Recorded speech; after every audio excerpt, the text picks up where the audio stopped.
The following is part of Cornell Contemporary China Initiative Lecture Series under the Cornell East Asia program. The arguments and viewpoints of this talk belong solely to the speaker. We hope you enjoy. This evening, we're here to welcome Professor Robert Weller, who comes to us from Boston University, where he's been for the best part, or the longest part, maybe not the best, they're all good parts of his career. He finished a PhD in anthropology in 1981 from Johns Hopkins, was briefly at Duke for a few years before going to Boston University, and has published widely on a broad range of topics in Chinese anthropology. Most recently in 2012, he has a new book out, Rethinking Pluralism. He and I had to think about it for a moment. Mostly I had to.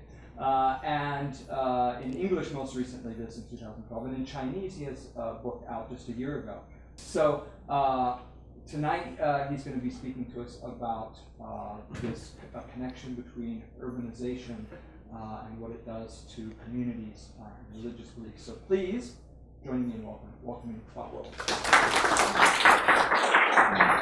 Thank you. So as you can see, there's actually I wanted to say co-author, but no words are actually written on this thing. It's in a very early stage, and so I particularly welcome your comments, actually, as we do this. Some of it represents fieldwork from a couple of years ago, some of it just from last summer, so it's really pretty fresh stuff.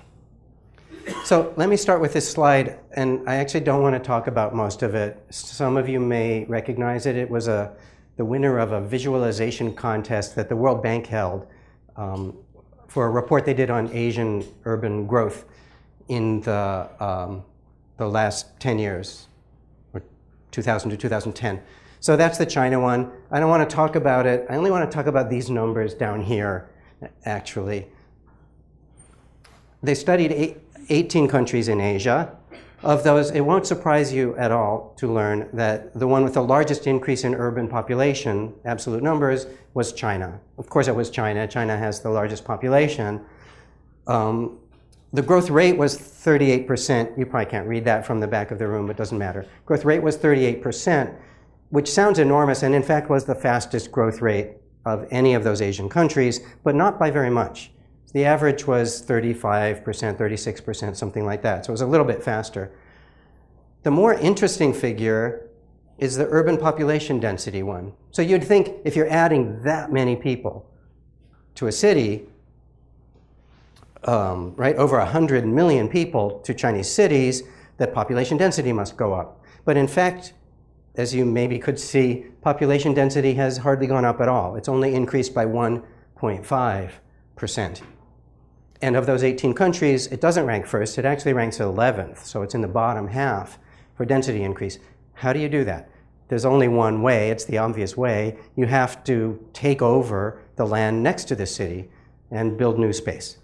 And as those of you who know China know, this is happening all over the country at a very rapid pace. And it's those people I want to talk about.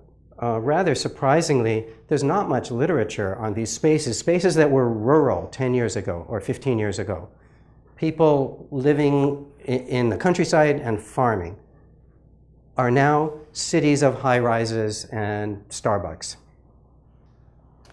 There's not much studied about those particular spaces. You probably know there's a good literature now on migrants to Chinese cities, but not on these people who live sort of like migrants. That is, they've been displaced from where they lived before. They often have lost their jobs. Certainly their farming jobs have disappeared. In many ways, their lives have been transformed, and yet they're living exactly where their ancestors had lived for generations. So they're not migrants at all. They're the most local of local people. They're not very studied, and the religious side of it, as far as I know, is completely unstudied. So this is really a first shot at how to understand what's going on there. So partly we have things other people have documented. When you get urban construction like this, the old kinds of spaces of village life are gone. Your neighbors aren't necessarily gone. That is, they're resettled usually in multi-story, Western-style apartment complexes, building after building after building, all identical to each other. Again, those of you who know China have seen these kinds of things. And yet the spaces of interaction, the public spaces, the plaza where people met to hang out in the shade on a hot day, all those spaces are gone. The kinds of social interaction that are possible are gone, they're reshaped. And at the same time, while those place-based networks become weaker because of the changes in space, those other kinds of networks become more and more important. Other kinds of jobs, new kinds of media, these kinds of things that I think are fairly well known. At the religious end, temples are torn down. They're fairly obviously torn down, and they're not rebuilt. That is, when the urban planners design these new apartment complexes for people to live in, they never design a temple into the new apartment complex. So village temples aren't rebuilt. So the residences of the gods are as gone as the residences of the human beings. And so are what in Chinese you would call the yin residences, right? The yin zhai, the residences of the dead. The graves are gone. In rural China, after all, most graves are simply in the agricultural fields.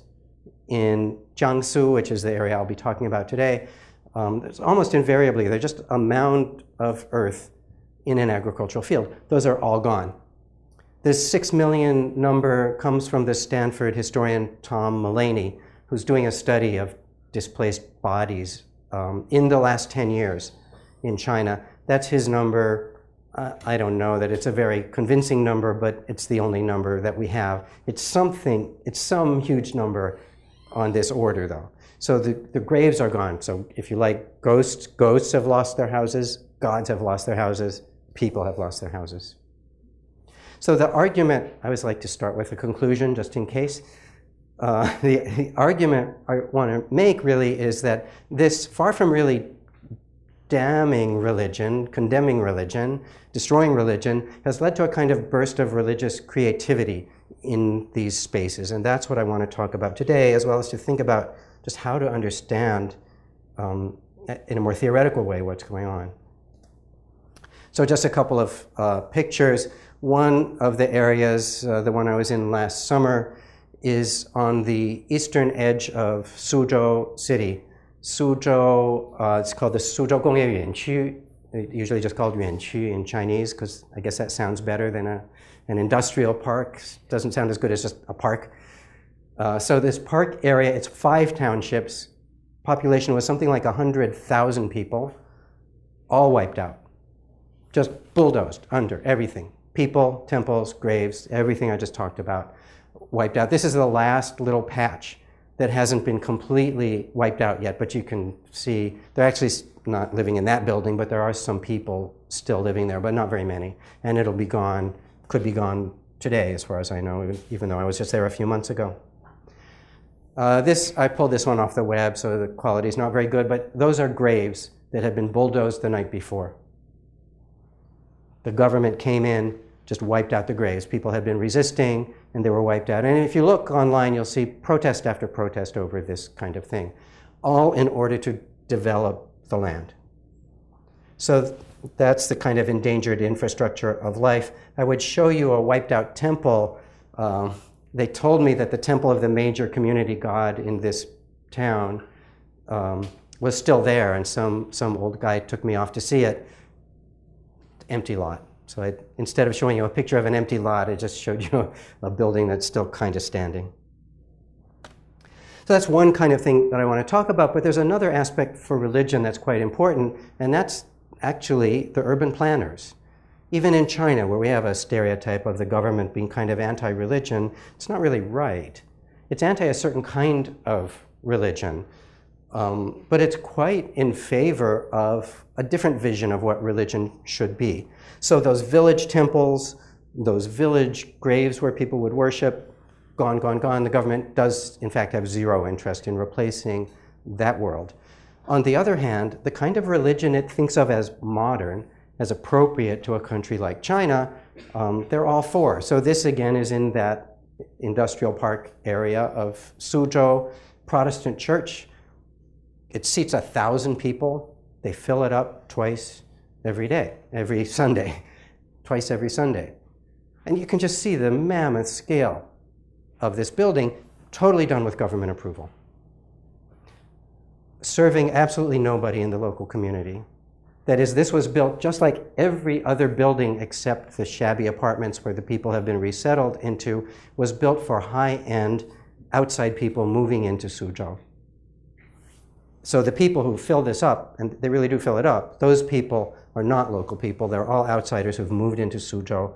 They're very different kinds of people than the ones who lived there initially. So here we usually talk about the immigrants in China as being the weak ones, right? The helpless ones, the screwed over ones. Here it's actually it's the immigrants who are the wealthy ones, kind of for whom this whole area was created. So that kind of site's encouraged. These are not from newly constructed areas, but still give you an idea of the kind of religious life that the government thinks is appropriate. So these are Muslims. This is Nanjing Jingjue. This is one of the older mosques on Qurban, a major Islamic festival. But you can just see the size of the crowd, right? In fact, you can't see the size of the crowd. Most of the people here are out of sight. So there's another courtyard beyond where I was standing in the way back. There's another courtyard beyond that, like where the ahong, where the imams are standing. You can't even see that. Not to mention the women who are in a building behind me. Right, so the huge crowd. This is fine with the government. It's like having 1,000 people in the Protestant church. Kind of anonymous. So yeah, a few of these people, they come in groups of 3 or 4. They know each other, but they don't form an independent social community. I think that's the idea. That's okay. One more like this. This is Suzhou, not these newly constructed places, but this is Jiangsu, one of the major temples of Suzhou on New Year's Eve. Now, I don't know how many people are in that picture, 10,000? And just like in the mosque a second ago, 3 or 4 of them standing next to each other, they know each other, right? You don't really go alone on New Year's Eve to something like this. You go in small groups, but as a group, they have no social identity at all. And that's not just this temple. Every major Buddhist temple, at least in this part of China, looks exactly like this on New Year's Eve. So that's an image, right? That's the urban planner's image of what religion is meant to look like. Not shabby little village temples, not the spirit mediums that I'll be talking about in just a minute. So I've been thinking of this in an ecological kind of way, and I mean it in a fairly literal sense. That is, I don't mean this as a metaphor with ecological life. I'm taking ecology in a broad sense here as complex systems, complex communities made up of groups that interact in a way that involves a lot of complexity, an ability to change. So what I'm thinking of in the social sciences above all is probably the 1920s and 1930s so-called Chicago School of Urban Sociology, which talked explicitly about urban ecology and used ideas from what was then the brand new science of ecology as they were thinking about systems. So I'm partly drawing on that, but partly trying to draw on more modern ideas of how ecosystems work rather than some of the assumptions from that 1920s ecology. And in particular, it's the idea of disturbed ecosystems that I've found useful to think with for this. So a classic example is the forest that burns down. What happens after the forest burns down? A disturbed ecosystem. So all kinds of things change. Obviously the trees aren't there anymore. The soil changes because all this ash from the trees has now become part of the soil. The light changes, right? From a shady environment, now you have a very bright and open environment. All kinds of things change because of that lack. The air in some senses is also different. This creates a bunch of new opportunities and new things move in, right? This kind of classic ecology, the early ecology, was about this kind of thing. So you get new patterns, new plants that move in, and then those plants in turn get replaced. Right? That is, they change the ecosystem. Again, changing the soil, changing the light, changing other aspects of the environment, and that in turn is transformed again. So for me, what's useful about this is the idea that rapid environmental changes aren't just a disaster, kind of our old functionalist anthropology way of viewing what change, right? We had an equilibrium and change comes and wrecks everything, but rather there's opportunities for certain kinds of things, even as other kinds of things become impossible. That potentials that were simply dormant before, I'll talk about this more in a second, become realized because there's a new environment out there. And then I like the idea that changes like that continue to alter the environment, making further change, further transformations possible. So I mentioned old ecology and new ecology. The biggest difference is old ecology really in the end saw ecosystems moving toward an equilibrium. A climax state was the usual term for that. Most ecologists today don't do that. They really think of themselves as disequilibrium theorists. So there are forces that push toward an equilibrium, but you can't assume that that's a natural goal. And real forests, after they burn down, don't necessarily return eventually back to where they started. So that, in that sense, I'm with the more modern ones. This is absolutely not meant to be an equilibrium view at all. I say this especially for the anthropologists because this sort of move in anthropology has often been done in a very equilibrium-based kind of a way. Right, so let me get to the actual cases. I have 3 cases that I want to talk about today with you. They're all from southern Jiangsu. So this is, I assume this crowd more or less knows China, but so China starts here and goes to the wall or something like that. So we're just dealing with a bit of the East Coast. Here's Shanghai, in case you need to get your bearings. So this is the area right around Shanghai. We usually take the Yangtze River as the divider between North and South China. So we're right on the south side there. So it's this white is the province. It's this area where I've been doing research. And the examples today come from this like classic Wu dialect region around Taihu, this giant lake right here, Changzhou, Changshu, and Suzhou, those 3. So they're quite close to each other culturally, linguistically, and physically. So driving, you can drive from here to here, it takes about an hour. But so the 3 cases are 3 different ideas that I've gotten off this idea of disturbed ecosystems. The first is that, one thing that happens after fires, forest fires, is seeds that have lain in the soil dormant for years, for decades sometimes. The fire allows them to grow, allows them to break open, and the new seedling bursts forth from the ground. Sequoias, like in California, right? That's a classic example of this kind of tree. The seeds fall down, they go in the ground, and they just sit there. And the reason they don't sprout right away is there's no light, and they can't grow. And the trees, somehow in the genetics of the tree, it knows that. And so it won't open, the seed itself, the seed case won't open until a really high temperature is reached outside of it. That is, until there's a fire. And then it cracks open. The heat cracks it open, and then the seedling can sprout. So that's the dormant seed idea, and that's not the only species. There are many species that are adapted to fire in exactly this kind of a way. The second, the kind of classic post-fire thing that happens is pioneer species or weed species settle the area. Annuals that grow really fast. They take advantage of all the sunlight that's available, of the soil that's now quite fertile, and they can move fast. They reproduce really fast.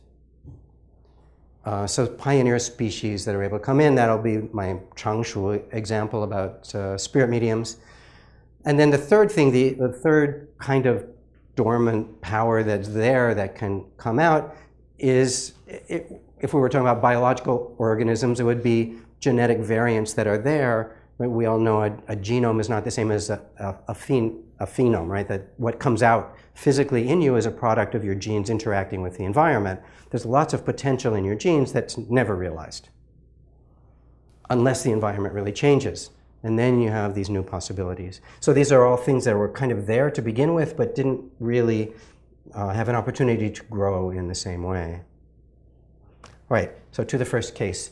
The first case is Changzhou. Ghost City was the name of a CCTV documentary about, I guess what in English we would call ghost towns. So a ghost town in English is a place that was once like a real town and now everybody's gone and there's nothing left but empty buildings. So ghost cities, guicheng, the way it's used in Chinese, isn't exactly the same as that because nobody ever lived in these. So this is when developers build a gigantic new urban settlement and nobody moves in. Guicheng, ghost cities. So CCTV, this is a nationwide issue. CC did this on a particularly notorious area for this kind of problem, Changzhou City. So, and the segment was called Ghost City. But I don't care about that kind of ghosts. I care about the other kind of ghosts, right? I had a whole career writing about the other kind of ghosts. So remember what I said at the beginning, that the yin residences are wiped out too, that the graves are gone. 6 million. I mean, not all in Changzhou, but a significant number in Changzhou. And waterways, those, if you know Chinese ghosts, waterways, a place where ghosts typically hang out, right? So that at the ghost festival, you have to float lanterns down the rivers because there's so many drowned ghosts there. Those are wiped out by this kind of urban development as well. Now, always in China, always, I don't know, but for a long, long time in China, the possibility of haunting of ghosts was always there. But mostly, most of the dead, most of the time, they're quiet, right? They don't bother us. All right, Changzhou, and remember, all those empty housing developments are crushing the dead beneath their foundations. So this is just a single case of a single woman, Mrs. Yen. So Mrs. Yen was having a tough time. Mrs. Yen's head hurt. Mrs. Yen was having a lot of fights with her husband. Maybe that's why her head hurt. I don't know, or maybe it was the other way around. But she's feeling lousy a lot. And so she goes to the hospital, and the hospital says, there's nothing wrong with you, and we don't do husbands, go home. But she still feels lousy. This hasn't helped her, so she goes to a spirit medium. And the spirit medium, Mrs. Gu, had been a factory worker. She'd spent her life as a factory worker, but suddenly, in the last few years, the spirit medium business got really good. And that's kind of the point of the story here. The spirit medium business really took off because a lot of people were having problems like this, and so she quit her job as a factory worker because she could support herself just on her spirit medium earnings.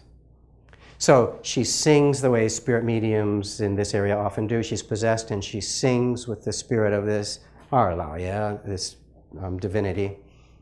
And the first thing that the god says is, so where do you live? And Mrs. Yen says, well, I live in this new building, blah, blah, blah. And the god is like, it's so obvious. Why are you even asking? You know what's wrong. There's some spirit underneath the building that's really unhappy and is haunting you. And so she goes on actually to diagnose it. She's able to figure out that this spirit is a ghost of a woman who had been murdered by the Japanese. And as you may know, the Japanese occupation in this part of China was particularly brutal, right? We're very close to the provincial capital of Nanjing, where the famous massacre was.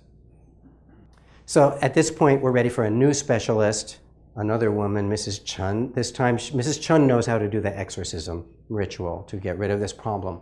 So Mrs. Chen says, here's what you have to do. You have to buy this paper money, the way you burn for spirits in China, paper clothing, which is just paper with clothing printed on it, and get in bed and turn off all the lights, but leave the door open. So late at night, Mrs. Yen's in bed, Mrs. Chen comes in with a knife. And Mrs. Chen walks up to the bed and she pounds on the bed with a knife, like hard. And then she's got the money, right? It's like carrot and stick, right? You come with me, I got a present for you. You don't come with me, I kill you. And that was it. So then the spirit follows her out. That's how in China almost all these exorcisms work. The spirit follows her out. They go to a crossroad. It's like always a crossroad. She burns this paper money and paper clothing for the spirit. Problem solved. So this is an old story, right? Those of you who know these kinds of things, you've heard stories kind of like this before. What's new is the epidemic nature of the story. That there's so much of this. That's what's new. That's what's changed here. So here we have these dead rising from their graves. Anonymous dead in this case, right? This is not like anybody remembered. This is not the boy who 30 years ago drowned in the village pond that people remember. Right? This is an anonymous dead who didn't bother anybody. So she was killed in, who knows, 1940. So 70 years go by, she didn't bother anybody.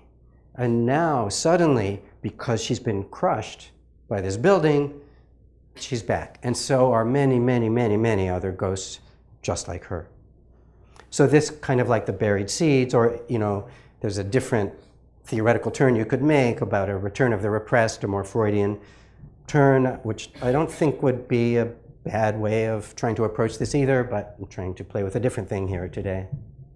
All right, that's the first case, the sequoia seed, the dead rising, in a sense, from their destroyed tombs. The second one, now we're moving to Jiangsu. This is Tan Hongchun. Tan Hongchun is a spirit medium on a huge scale. So this area always had spirit mediums, like most of China, or maybe all of China. This guy operated on a scale bigger than any that I'd seen before. So he was what they locally call a xiangtou, an incense head, an incense leader. Incense leaders in this part of China do one or more of three different functions. One is serve as spirit mediums, they cure by being possessed. One is they organize rituals for you. So if you need a funeral done at home, something like that, they'll hire the Taoists, they'll hire the sutra singers, they'll hire the musicians, whatever you need, they'll arrange it for you. And the third thing they do is lead pilgrimages.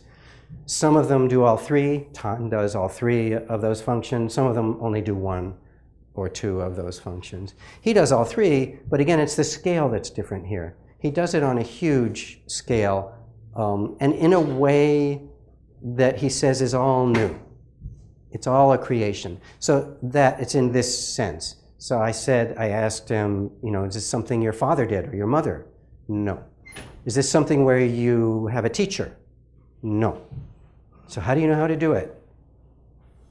He had visions of the Buddha starting from when he was a teenager, when he was sick all the time. Again, very typical story there. He had visions all the time, and the Buddha taught him how to do it. So a denial of any kind of formal institution of passing along the skill set, everything's created anew. So you can imagine if every spirit medium feels like this, every spirit medium is empowered to make up the system from scratch. This may have to do with an earlier disturbed ecosystem, the one of the Cultural Revolution that cut off the mechanisms that existed to train spirit mediums. And he's huge.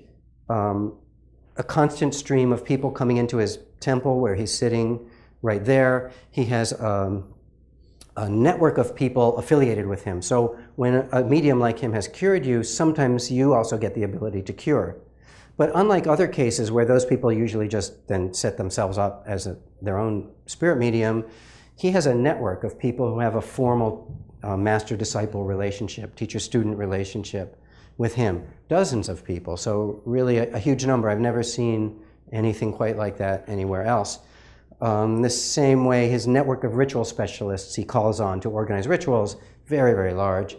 And when he leads a pilgrimage, there are hundreds of people. So he'll have like a whole caravan of hired tour buses to go on a pilgrimage someplace. So the scale is just really big. I would just add that my impression is regionally, there's been a big increase in spirit mediums. The ones I was working with in Suzhou over the summer, when I asked them, has there been an increase or a decrease, they all said there's two periods in their lifetimes when the numbers of spirit mediums really increased. The first one was the Cultural Revolution.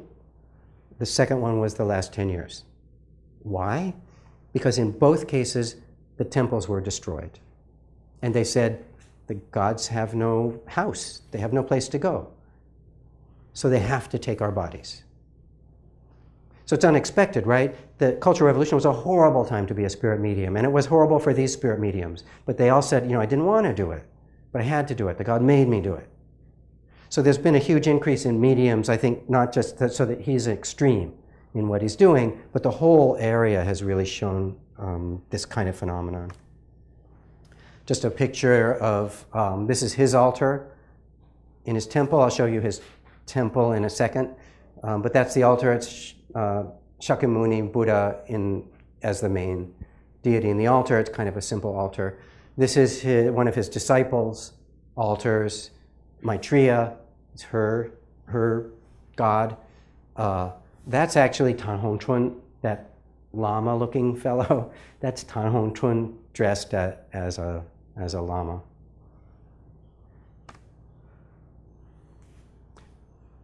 That's his temple.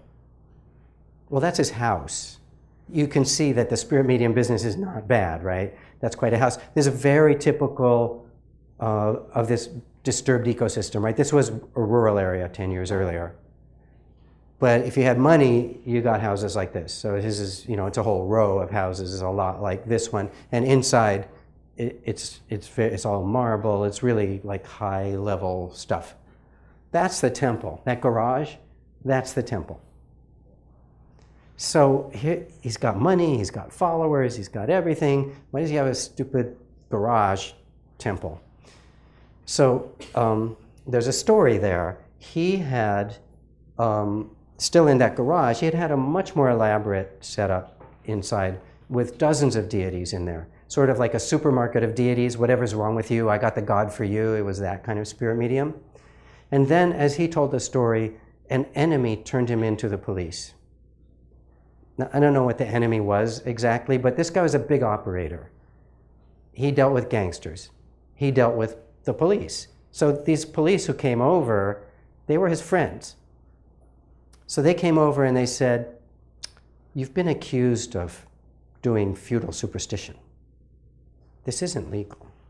And they said, "We're really sorry that we have to come over, but there's been a formal complaint. We don't have any choice. We're the police." And he said, "Yeah, I'm really sorry." And they said, "So listen, just scale it back. Don't operate on such a big scale. Get rid of all these gods. There's too many. Just have like a simple altar. We can say it's a household altar." So his business didn't decrease at all, but he simplified the altar. So then I said, "So what happened to the God? What happened to all those dozens of gods?" And he said, "Oh, they're in my new temple." What, your new temple? So his new temple turned out to be this Longxuansi place. A brand new temple, cost $30 million to build, straight Buddhist. The name looks Taoist. I know there's a reason for that, which I won't tell you. But a straight Buddhist temple, with monks, Buddhist association, just straight up government approved Buddhist temple. The cost of the construction was covered by the Buddhists themselves, but the land was contributed by the government. So again, you can see the state is actually there.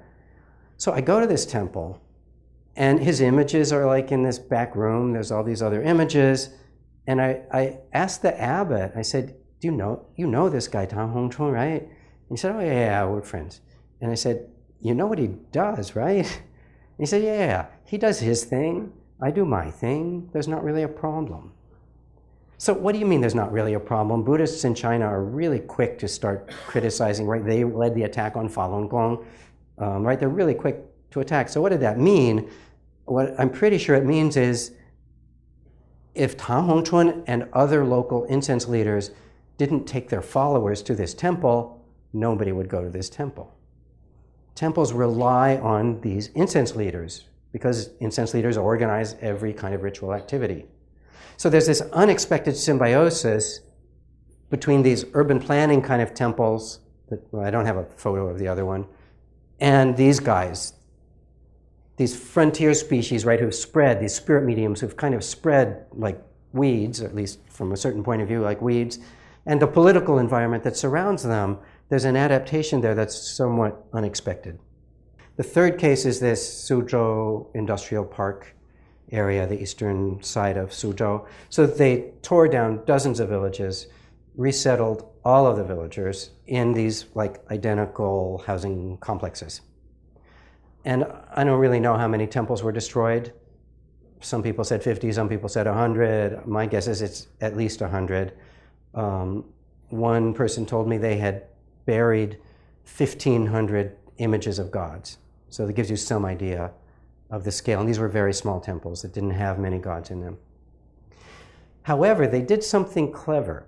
So you may know in other parts of China, when there's this kind of massive urban expansion and displacement of local people, temples, when there's protest against it, temples are often an organizing node for those protests.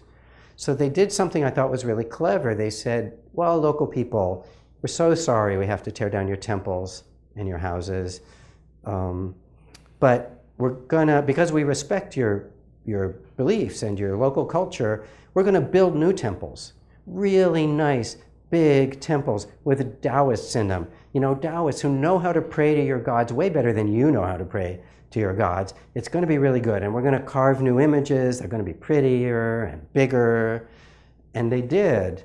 So they've planned 5 of these temples. So far they've built 2. And this is the one that I was mostly hanging out in. So they did this. They created these temples that house all the local deities.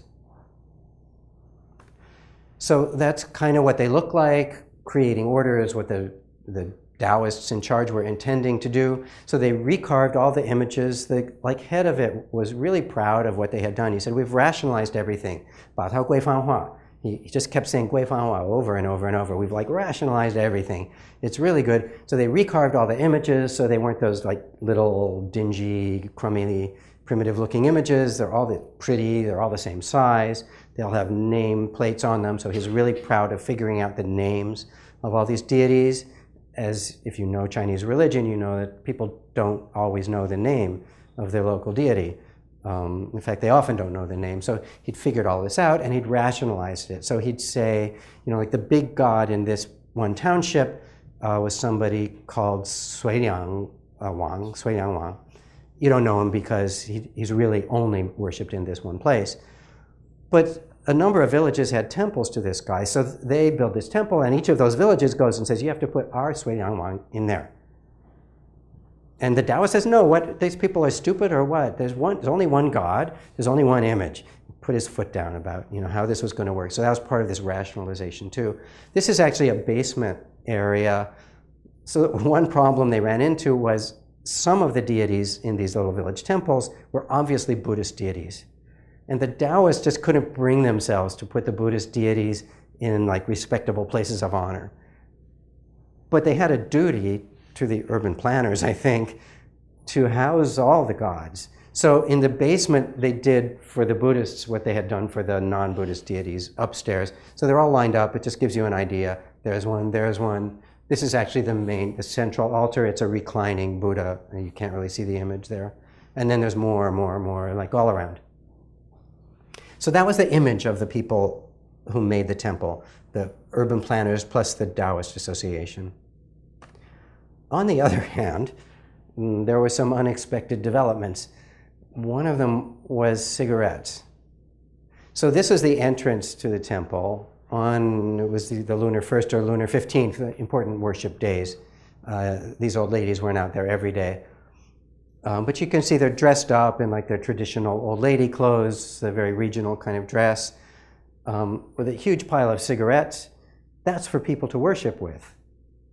And these those were water pipes that used to be used for smoking tobacco, not cigarettes, but they're being used as cigarette stands so that you can stand up your burning cigarette as if it were a stick of incense on the altar. And you can take one of those to use as a cigarette stand. And then the old ladies come and collect them and lend them to the next person who wants them. And here you can just see some, I don't know how well you can see, but cigarettes standing on end, one after another. And I have dozens of photographs of different deities and piles of cigarettes. So here's something new. We asked them, Kapi, my co-author, and I asked these ladies, when did you start worshiping with cigarettes?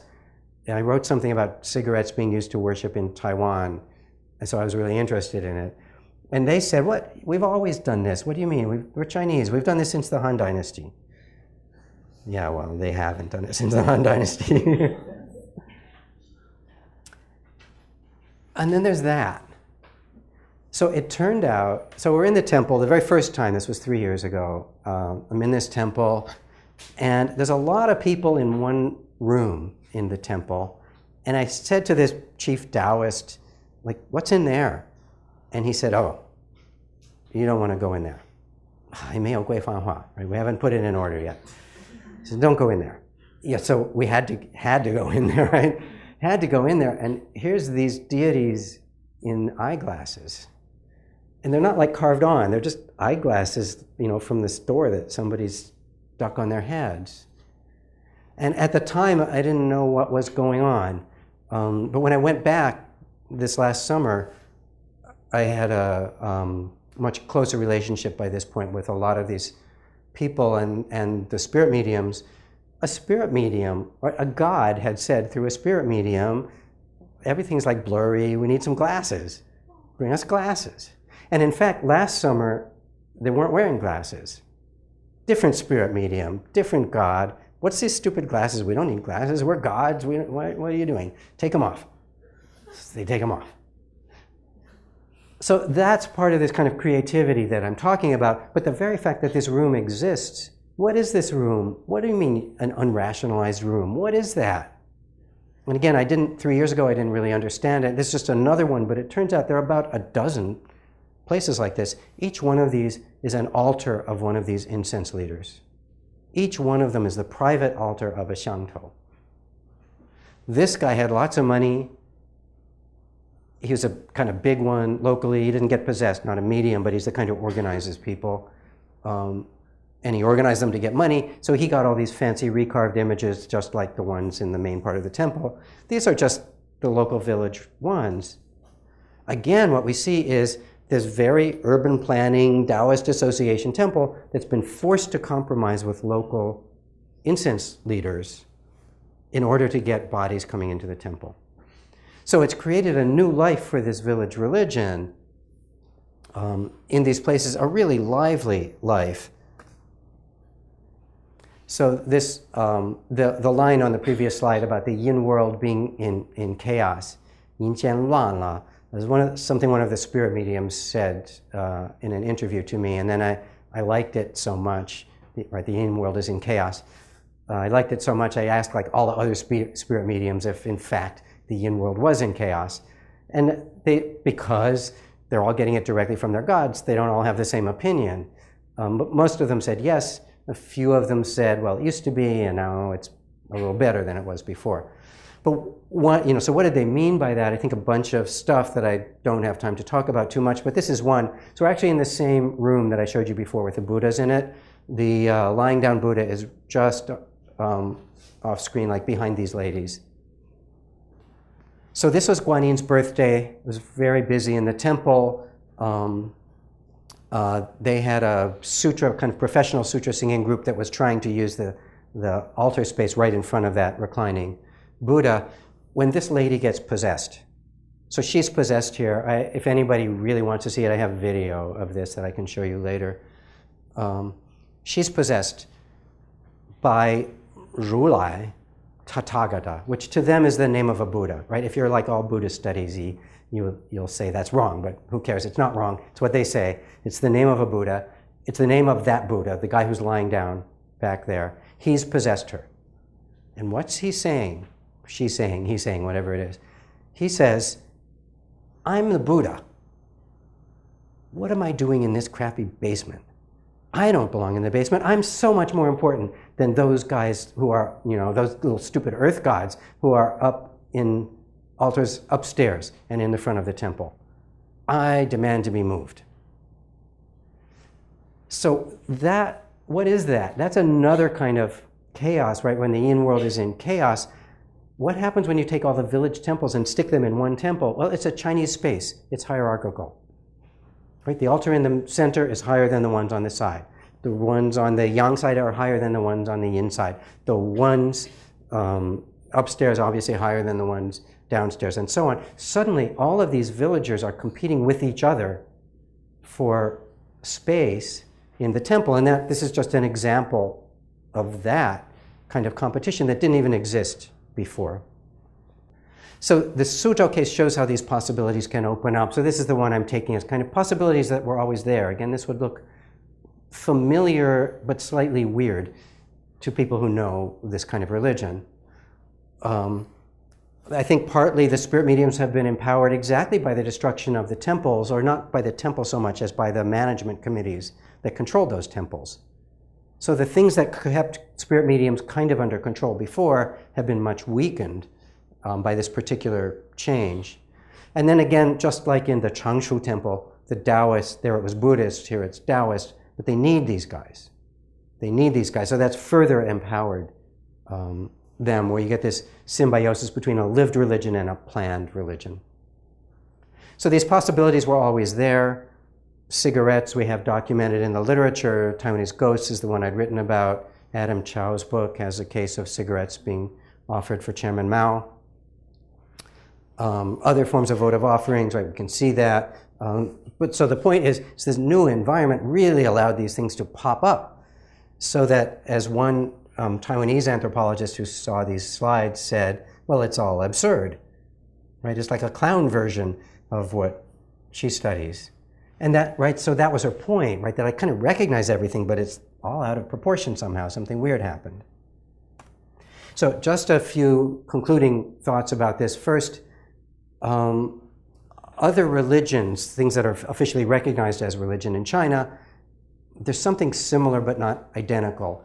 So while I haven't talked about it today, it's not just this urban expansion in China, but constant urban churning, urban renewal, I guess we would call it, but whether it's renewed is an open question.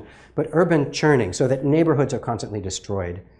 There was in Nanjing, I found a 1983 list of all the Buddhist temples in Nanjing with addresses. So a friend of mine had all her students go out and try to find the temples. And they came back, they didn't find a single temple, which wasn't that surprising. They couldn't even find the streets that the temples were on. Right, that's the point. The neighborhoods themselves were gone, totally gone. So that you can see, even though this things that already were urban, there's kind of the same effects. So place-based religion is really much weakened when you do something like that, when you destroy all those temples. And the same was true of mosques. Mosques in Nanjing. Nanjing had a very large Hui community with neighborhood-based mosques. And they're basically all gone. There are only 3 now, and so all this population is concentrated into those 3. This is Hangzhou, different province, but same cultural region. The new mosque, that's actually an architect's rendering, but it's actually constructed now. Huge, just really, really huge on the outskirts of the city. Again, it's the same, right, that same, let's build a mega religion and get rid of these little social groups.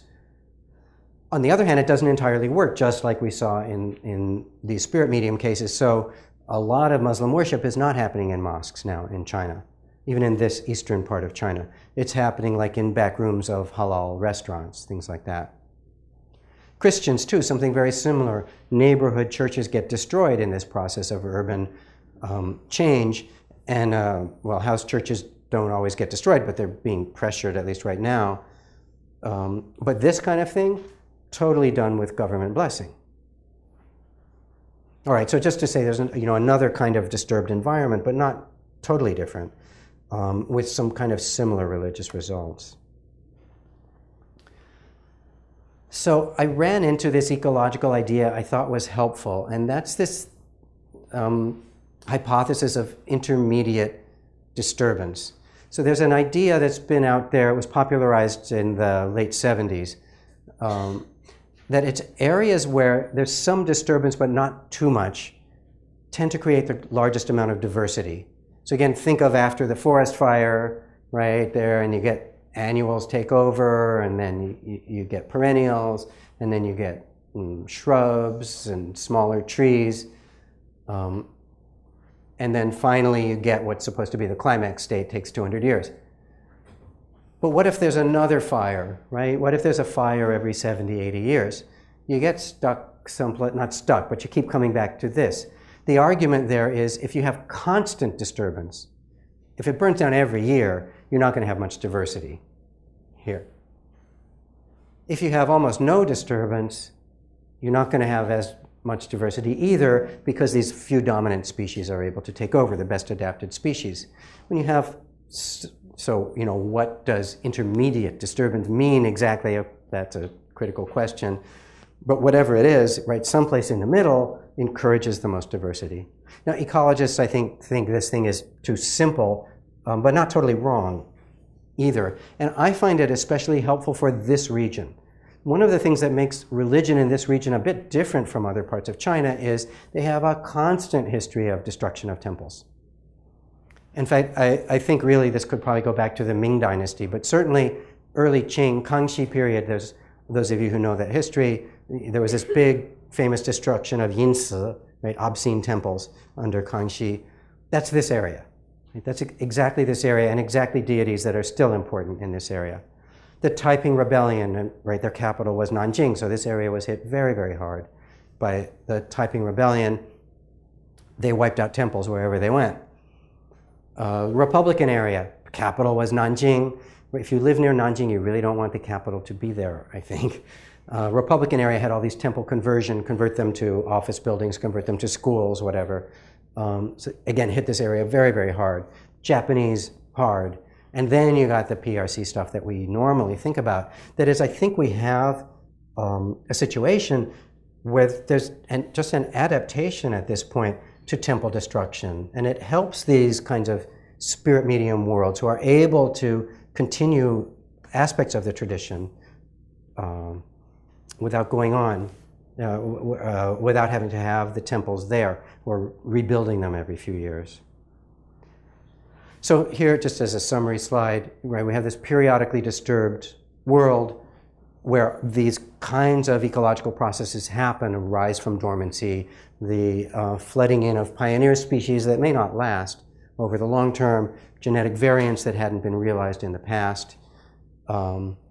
This new symbiosis between planned and lived religion comes out here. This is just a speculation because I haven't really looked at other parts of China, but it's interesting that there are basically no Protestants in this community. None. That's kind of unusual for China. And my guess is, so Protestants are kind of frontier species too, right? Able to move into a disturbed environment. And we do have studies suggesting that it's where the state has been harshest on all religion that Protestants have done the best. And this is kind of the opposite, where there's already an adaptation to having temples destroyed. People can deal with it.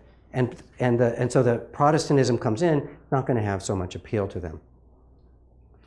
And I just would stress again, all right, it's not an equilibrium view. I don't think there's a climax ecosystem. I don't think spirit mediums take over the world, although it would be an interesting world. On the other hand, so I don't think it's going back to the old pattern, but I don't think it's going back to the urban planner idea, or going to the urban planner idea of mega religions either. For now, I would just conclude that it's a creative zone, it's in continued flux, and it's still exactly in that constant change period of the ecosystem. So let me stop right there and take questions.